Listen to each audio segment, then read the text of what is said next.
एक बार फिर से इस कार्यक्रम में आप सभी का बहुत बहुत स्वागत है। और राइज छत्तीसगढ़ की बात हो रही है, जिसमें हम छत्तीसगढ़ के शिक्षा को लेकर बात कर रहे हैं। छत्तीसगढ़ में अलग अलग विभाग में किस तरीके से विकास हो रहा है, किस तरीके से युवाओं तक रोजगार पहुंच रहा है, इन तमाम चीज़ों की हम बातचीत कर रहे हैं। और इस वक्त हमारे साथ एक खास मेहमान जुड़े हैं। छत्तीसगढ़ के नए नवेले मंत्री हैं और एक महत्वपूर्ण विभाग उन्हें दिया गया है। मैं मंच पर स्वागत करना चाहूँगी गजेंद्र यादव जी का, जिन्हें एक बहुत ही महत्वपूर्ण विभाग दिया गया, स्कूल शिक्षा मंत्री का, और इसके साथ ही विधि विधायी कार्य मंत्री का भी इन्हें जिम्मेदारी सौंपी गई है। ग्रामोद्योग की भी जिम्मेदारी सौंपी गई है। सर, बहुत बहुत स्वागत है आपका। आप प्लीज़ मंच पर आ जाइए। और इसके साथ ही मैं जी मध्य प्रदेश छत्तीसगढ़ के एडिटर मोहित सिन्हा सर का भी मंच पर स्वागत करना चाहूँगी और चाहूँगी कि सर आप गजेंद्र यादव जी को सम्मानित कीजिए।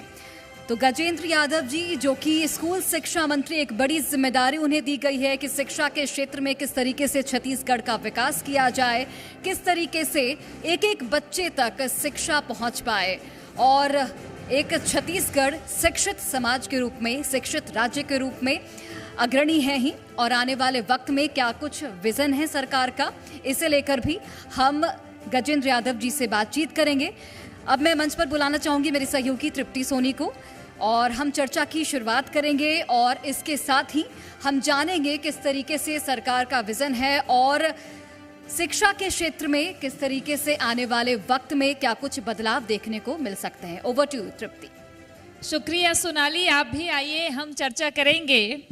सूबे के स्कूल शिक्षा मंत्री बहुत बड़ी जिम्मेदारी होती है, क्योंकि जो पीढ़ी आने वाले छत्तीसगढ़ का भविष्य है उन्हें तैयार करना, उनकी सुविधाओं का ध्यान रखना, ये एक बहुत बहुत बहुत बड़ी जिम्मेदारी है। और ये जिम्मेदारी दी गई है एक ऐसे नेता को जो खुद शिक्षा में बड़ी दिलचस्पी रखते हैं, खेल के भी बड़े माहिर खिलाड़ी हैं और बड़े ही सहज विनम्र हैं। गजेंद्र यादव जी, बहुत स्वागत है आपका, बहुत बहुत बधाई आपको। पिछली बार जब आपसे चर्चा हुई थी तो दुर्ग शहर के विधायक के रूप में हुई थी, लेकिन अब आप मंत्री हैं, न सिर्फ स्कूल शिक्षा, विधि विधायी और ग्रामोद्योग। जी धन्यवाद। कैसा लग रहा है आपको मंत्री बनने के बाद में? क्योंकि विधायक बनना अपने आप में एक क्षेत्र तक सीमित हो गया, लेकिन मंत्री बनने के बाद पूरे प्रदेश की जिम्मेदारी है। लाखों बच्चे आपकी तरफ देख रहे हैं। अब कल विधायक था, विधायक के पहले सामान्य कार्यकर्ता था। उस समय भी नहीं लगता था कि मैं कभी विधायक बनूंगा। बाद में माननीय विष्णुदेव साय जी ने जो नई जिम्मेदारी दी हमारे मुखिया जी ने, तो अभी भी ऐसा कुछ लगता नहीं कि मैं मंत्री बन गया हूँ, लेकिन बस मन में एक बात है कि माननीय मुख्यमंत्री जी ने, भारतीय जनता पार्टी सभी वरिष्ठ जनों ने जो एक विश्वास मुझ पर जताया, मेरी कोशिश ये रहेगी कि पार्टी के विश्वास पे, माननीय मुख्यमंत्री जी के विश्वास पे, छत्तीसगढ़ माननीय नरेंद्र मोदी जी के गारंटी पे और माननीय विष्णुदेव साय जी के सुशासन पे काम कर रहे हैं।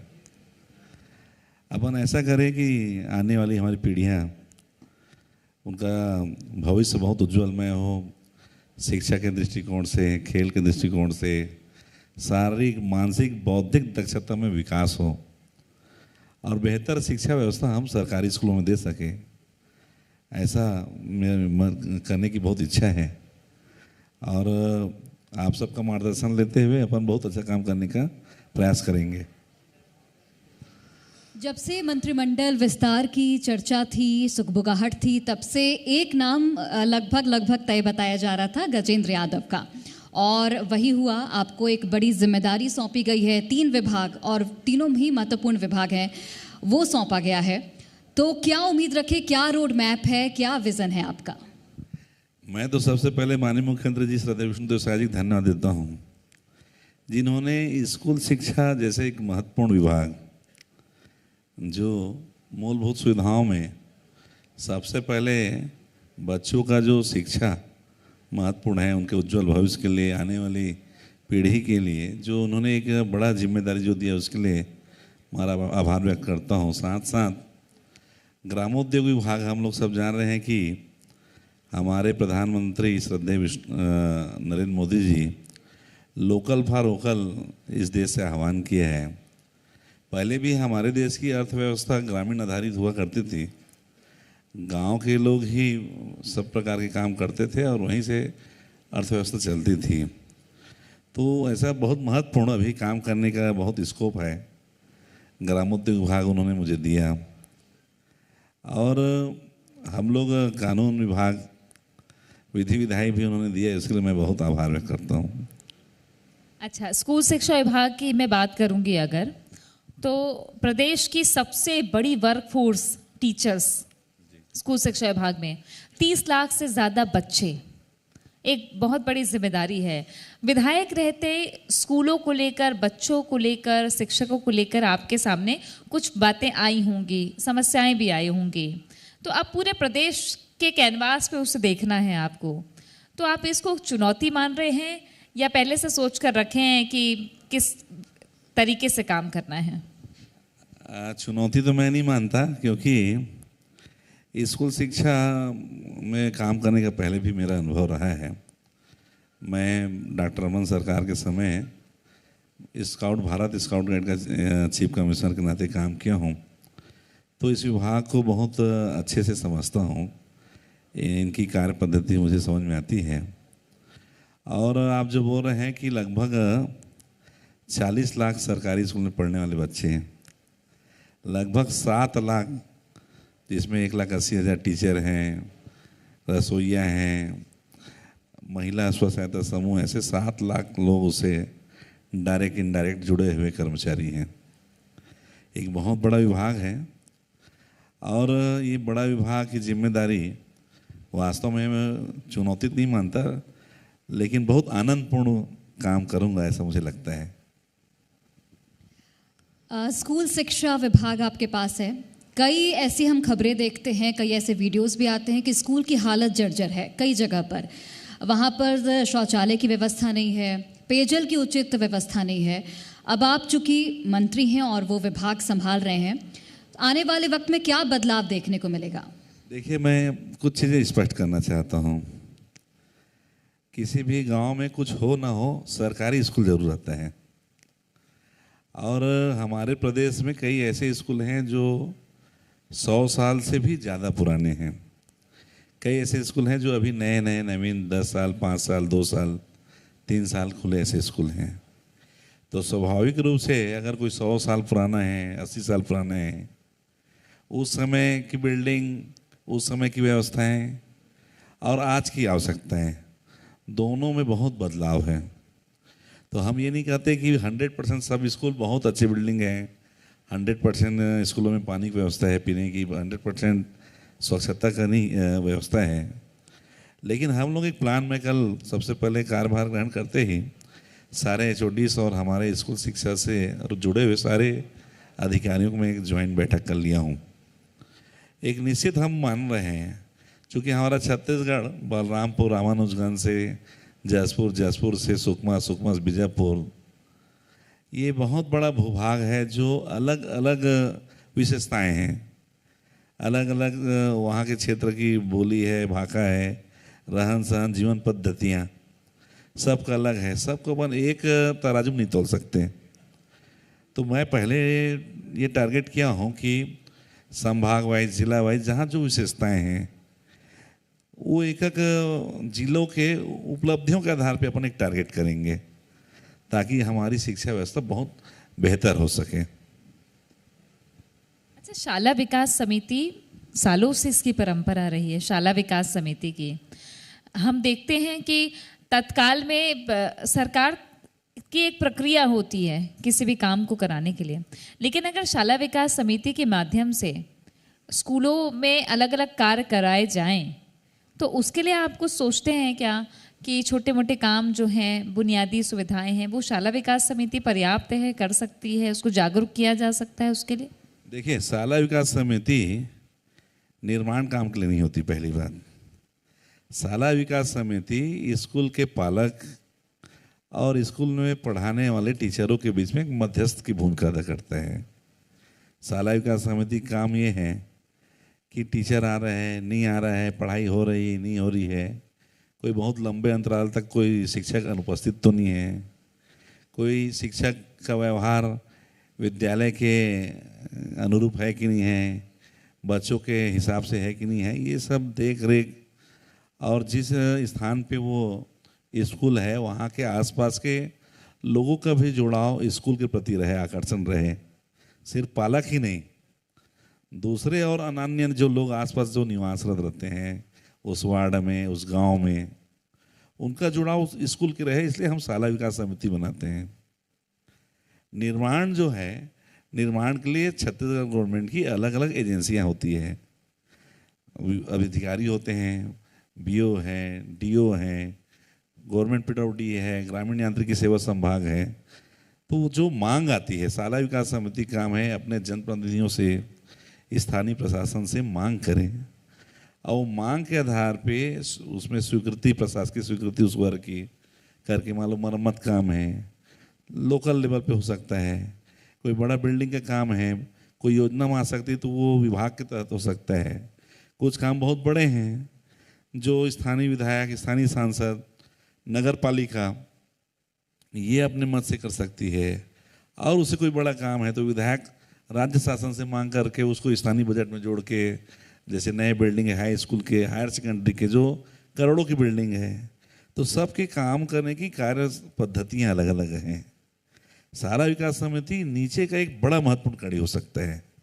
मैं चाहता हूँ सारे कड़ियों का अपन एक साथ समायोजन करके अगर चलेंगे तो हमारा स्कूल बहुत अच्छा डेवलप हो सकता है। इसलिए मैं बताया कि क्षेत्र के हिसाब से, विशेषताओं के हिसाब से हम एक टारगेट कर रहे हैं, एक प्लान बना रहे हैं उस क्षेत्र के स्कूल का, वहाँ के बच्चों का, शिक्षा आधारित और अन्य प्रतियोगी प्रतीक्षाएँ हैं, उनके अलावा शारीरिक एक्टिविटीज़ हैं, बौद्धिक स्तर बढ़ाने का है, सब काम के लिए अलग अलग क्षेत्र के हिसाब से अपन एक रोड मैप बना रहे हैं जिसको आने वाले समय में पूरे छत्तीसगढ़ में हम लागू करेंगे।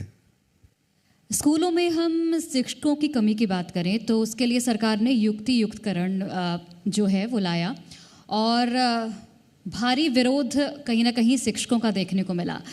हालांकि जो प्रक्रिया है वो अभी भी चल रही है।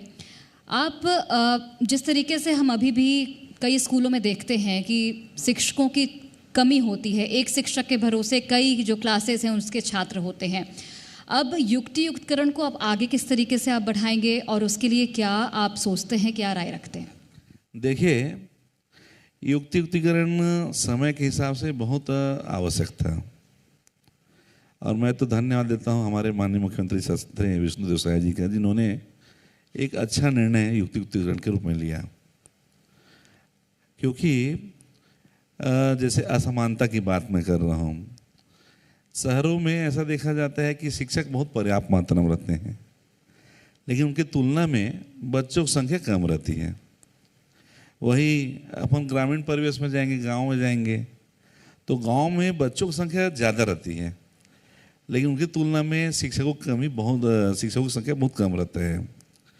लगभग हमारे छत्तीसगढ़ में माननीय मुख्यमंत्री जी ने देखा कि 700 से ऊपर ऐसे स्कूल थे जहाँ शिक्षक विहीन थे या एकल शिक्षक थे। उनको दूर करने के लिए माननीय मुख्यमंत्री जी ने युक्ति युक्तिकरण लागू किया। आज उसका एक बड़ा अच्छा पॉजिटिव रिजल्ट ये आ रहा है कि जिन जिन स्कूलों में एक आध अगर अपवाद होगा मैं नहीं कह सकता, लेकिन आज वर्तमान स्थिति में ऐसी है, लगभग सारे स्कूलों में जहाँ शिक्षक विहीन थे सारे जगह शिक्षक पहुँच गए हैं। अब पहले प्रारंभिक काम है शिक्षक पहुँचाना, ताकि बिना किसी अड़चन के वो स्कूल संचालित हो सके। अब दूसरा काम ये है कि वो जो स्कूल चल रहे हैं वहाँ के बच्चों का शिक्षा स्तर हमको कैसे बढ़ाना। तो हमने अभी जो माननीय मुख्यमंत्री जी ने घोषणा किया है, जिसको राज्य वित्त विभाग ने अपनी सहमति दी है, 5000 नए शिक्षक हम भर्ती करेंगे। ये 5000 जो नए शिक्षक हैं वो कौन सा स्थान वैकेंट है या कहाँ पे उस विषय के विषयवार शिक्षकों की कमी है, एक सूचीबद्ध करके विषयवार शिक्षकों को भर्ती करना, शिक्षक जहाँ शिक्षक नहीं है वहाँ शिक्षकों की भर्ती करना, और कौन से एरिया में ज़्यादा ज़रूरत है, वहाँ की आवश्यकताओं के हिसाब से हम जो राज्य शासन के नियमों, सारे नियमों को पालन करते हुए वो शिक्षकों की हम भर्ती करेंगे, जिससे शिक्षकों की कमी हमारी दूर हो जाएगी। मतलब अब आप मंत्री भी बन गए हैं तो हम मान कर चले कि बहुत जल्दी नोटिफिकेशन आएगा। नोटिफिकेशन तो शासन ने कर दिया है, 9 तारीख को उसका साइन भी हो गया है। जी, अच्छा, मैं आपसे ये जानना चाह रही हूँ, जो अभी शाला विकास समिति की बात हुई, आपने एक प्रक्रिया बताई कि निर्माण एजेंसी अलग है। ये निश्चित रूप से मैं एक कम्युनिटी डेवलपमेंट की बात कर रही थी कि छोटी छोटी राशि से क्या, जैसे हमने स्कूलों में ये शुरू किया सरकार ने कि अगर कोई भोज करवाना चाहता है तो बच्चों को भोज के लिए आते हैं लोग, लेकिन शाला विकास समिति संज्ञान में लाएगी सरकार के। आज हाईकोर्ट ये देख रहा है कि बच्चे सड़क पर आ रहे हैं, बच्चे सड़क पर आकर टीचर की मांग कर रहे हैं, स्कूल भवन की मांग कर रहे हैं, और तमाम चीज़ें आपके सामने भी आई होंगी, तो ये भी तो एक बड़ी चुनौती है। देखिए, मैंने आपको कहा शाला विकास समिति काम है जो आवश्यकताएं हैं, मूलभूत आवश्यकताएं, जो उस स्कूल में जो आवश्यकताएं, जो प्राथमिक शालाओं में जो आवश्यकताएं हैं उसको पूरा करने का। और जो आपने बोला न्योता भोज का, ये माननीय विष्णुदेव साय जी का बहुत अच्छा निर्णय है। ग्रामोद्योग विभाग भी आपके पास है। अब ग्रामीण क्षेत्रों में उद्योग किस तरीके से लगाया जाए वो भी आपको सुनिश्चित करना है। आने वाले वक्त में किस तरीके से रोजगार का सृजन हो वो भी देखना है। तो उसके लिए क्या तैयारी है, क्या विज़न है, क्या सोच रखते हैं? देखिए, मैं एक बात बोलना चाह रहा हूँ। मैं बैठते ही आपको बोलता है कि पहले जो अर्थव्यवस्था थी, कोई गांव में अगर 2000 लोग हैं तो 2000 में 1-2 लोग ही शासकीय सेवक हुआ करते थे, लेकिन पूरे गांव की अर्थव्यवस्था चलती थी। गांव में वहाँ काश्तकार होते थे, गांव में लोहार रहते थे, गांव में और बहुत सारे लोग रहते थे जो गांव की ज़रूरतों को पूरा करते थे। आज बहुत बड़ा ये हमको ये विभाग मिला है, ग्राम उद्योग। ग्रामीण जीवन में महिला स्व सहायता समूह और प्राकृतिक रूप से जोड़ने का एक बड़ा माध्यम ग्रामोद्योग विभाग हो सकता है। मैं एक उदाहरण दे रहा हूँ आपको। चूँकि कोरोना काल के बाद लगभग लोगों की मानसिक शारीरिक स्वास्थ्य के लिए लोग जागरूक हुए। जैसे मैं आपको बता रहा हूँ, बहुत पहले 20 साल के पहले हम लोग कोई गांव में शादी में जाते थे, सुख और दुख में जाते थे, तो पत्तल में हम भोजन करते थे। सराई का पत्ता होता था और 1-2 और पत्ते हुआ करते थे। वो पत्तों को वो आपस में फांस, हम लोग फांस बोलते हैं, लकड़ी का जो टुकड़ा होता है उससे वो कीली बना के उसको जोड़ के उसमें भोजन करते थे। वो पत्ते की इतनी खुशबू रहती थी, पत्ते में जैसे हम पानी छींचते थे, छिड़के से ठोकते थे साफ करने के लिए। उसके बाद जब उसमें चावल परोसा जाता था, उसमें दाल डाला जाता था, सब्जी डाली जाती थी, तो जो चावल की खुशबू वो पत्तल का अपने आप में बहुत अच्छी बढ़ जाती थी, खाने में बड़ा आनंद आता था। समय बढ़ते गया, लोग आधुनिक होते गए, वो पत्तल सिलाई से आने लगा, तब भी बहुत अच्छा था। लेकिन क्या हुआ, धीरे धीरे समय ऐसा आ गया कि वो पत्ता का उपयोग हो गया प्लास्टिक में, कागज में। आज लोग बोलते हैं, स्वास्थ्य विभाग के लोग बोलते हैं प्लास्टिक में गर्म खाना नहीं डालना चाहिए, गर्म चाय प्लास्टिक कप में नहीं पीनी चाहिए। अगर हम लोग वापस उन स्थानों को, अब तो पहले ऐसे थे कि कोई पौधा लगाए, पौधा वो बढ़ते बढ़ते कई वर्षों लग जाते हैं। अभी तो कि एक सराई पेड़ लगाएंगे तो कितने दिन में पत्ता देने का, बोले आज पेड़ लगाओगे तो 3 साल में वो पत्ता के लायक हो जाता है। तो वो गांव में हम वापस उस इंडस्ट्री को लगाएं। पहले सब जगह तांबा, तंबोली लोग तांबा का बर्तन बनाते थे, कांसा का बर्तन, कांसा का। आज आप बीमार पड़ोगे, लोग बोलते हैं कि तांबा के लोटा में पानी रखिए, कांसा की थाली खाइए, तो कांसा की थाली में आप भोजन करिए। अगर हम इसको वापस बढ़ाएंगे तो लोगों का स्वास्थ्य भी बढ़ेगा, ग्राम का जो ग्रामीण उद्योग भी बढ़ेगा। उसके साथ बहुत सारे ऐसे चीज़ हैं जो ग्राम उद्योग के लिए बहुत कारगर साबित होंगे। और माननीय विष्णुदेव साय जी की जो मंशा के अनुरूप जो ऑलरेडी चल रहे हैं उसकी भी बात कीजिए। जैसे हथकरघा है, वो अपने आप में स्वतंत्र चल रहा है, लेकिन हथकरघा बहुत बड़ा उद्योग है छत्तीसगढ़ में। मैं आपको बताना चाहता हूँ, सिर्फ हथकरघा नहीं, ग्रामोद्योग विभाग में हथकरघा है, रेशम उद्योग है, बांस का है, काश्तकारी है, वो जो मेटल का जो अपन मूर्ति बनाते हैं, जो हमारा कोंडा गांव में बेल मेटल का, बेल मेटल, ये सारे जो चीज हैं हमारे छत्तीसगढ़ में अभी ग्राम उद्योग विभाग से जुड़ा हुआ है। ठीक। जो मूल विभाग जो है, जैसे फॉरेस्ट है और जो जो विभाग है, उनसे हम कोऑर्डिनेशन करके इसको हम बहुत बढ़ाएंगे, क्योंकि लगभग 5-6 लाख महिला स्व सहायता समूह में आपने जो बोला हाथकरघा है, रेशम है, इसमें काम करती हैं। ठीक। उनको हमको आगे करना है, काम बढ़ाना है उनका। जी, एक मेरा महत्वपूर्ण सवाल है ये कि चूंकि स्कूल शिक्षा मंत्री हैं, आप बड़े संवेदनशील भी हैं, तो मैं सारे लोगों को नहीं गिन रही हूँ लाखों कर्मचारियों में, लेकिन अभी हाल के दिनों में भी और पहले भी ऐसी कई खबरें आती हैं कि बच्चियों के साथ छेड़छाड़, अश्लीलता, टीचर्स पर आरोप लगते हैं, कई टीचर्स शराब पीकर स्कूल पहुंचते हैं। ऐसी मिसालें जो अगर आती हैं बाहर तो वो खराब नौबत होती है। आप क्या सोच रहे हैं कि इसके सुधार के लिए कार्रवाई लगातार हो रही है, निसंदेह कार्रवाई हो रही है, लेकिन सुधार आए इसके लिए आप क्या करेंगे? हमारे यहाँ संकुल पद्धति है, एक प्रिंसिपल के अंडर में 7-8 गांव के स्कूल हुआ करते हैं, अलग अलग स्कूल रहते हैं। मैंने उनको निर्देश दिया कि आप रेगुलर मॉनिटरिंग करें, रेगुलर दौरा करें, डीओ करे, बीओ करे, ज्वाइंट डायरेक्टर करे, प्रिंसिपल्स करे। जब लगातार उच्च अधिकारियों का स्थानीय लेवल पे जब दौरा होगा, स्कूलों में दौरा होगा, तो स्वाभाविक रूप से उसका बहुत अच्छा रिजल्ट हमको दिखेगा, और जो बहुत सारी जो कमियां आती है वो भी उसमें धीरे धीरे दूर होगी, ऐसा मानता हूँ। अंतिम सवाल होगा कि दुर्ग से आप चुनकर विधायक आए थे और अब तो बहुत बड़ी जिम्मेदारी दी गई है, दुर्ग की जनता क्या उम्मीद करे? देखिए, जब मैं चुनाव लड़ा तो सोचा नहीं था कि दुर्ग की जनता इतना आशीर्वाद देगी। जनरली अभी तक दुर्ग शहर का चुनाव मैक्सिमम 21,000 वोटों से फासला हुआ करता था।